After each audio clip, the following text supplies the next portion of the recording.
السلام علیکم ورحمۃ اللہ وبرکاتہ۔ بسم اللہ الرحمن الرحیم۔ قربانی کے مسائل کے اندر جو ہے ہم نے اس سے پہلے پارٹ نمبر 1 کے بعد پارٹ نمبر 2 اپلوڈ کیا تھا، لیکن اس میں جو ہے کچھ غلطی کی وجہ سے ہم نے اس کو یوٹیوب پر سے ڈیلیٹ کر دیا ہے تاکہ غلط مسائل لوگوں تک نہ جائیں۔ تو پارٹ نمبر 2 ہم پھر سے ریکارڈ کر رہے ہیں۔ پارٹ نمبر 2 کے اندر یہ تھا کہ کن جانوروں کی قربانی درست ہے، تو اس میں بکرا ہے، بکری ہے، اور اس میں ساتھ ساتھ میں بھیڑ بھی آ جائے گا اور دمبا بھی آ جائے گا، مینڈا بھی آ جائے گا، یہ سب شامل ہو جائیں گے۔ اور دوسرا اونٹ ہے، اس کی قربانی بھی درست ہے، اور اسی طرح گائے، بھینسا، اس کی بھی قربانی درست ہوگی۔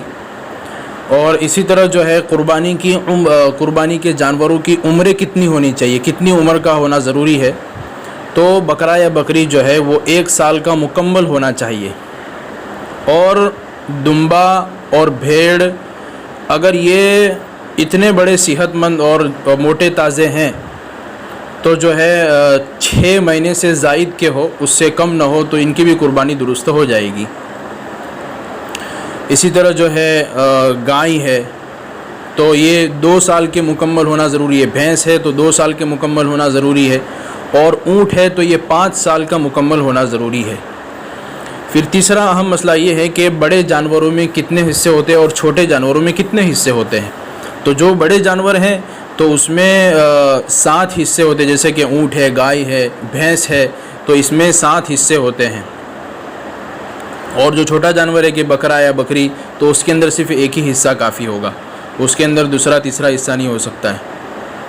اور چوتھا اہم مسئلہ یہ ہے جس میں ہم لوگ غلطی کر جاتے ہیں کہ جو بڑے جانور ہے جس میں 7 حصے ہوتے ہیں، 7 شرکا ہوتے ہیں، تو ان 7 کی نیت ایک ہی ہونی چاہیے، یعنی قربانی کی نیت ہو، عبادت کی نیت ہو۔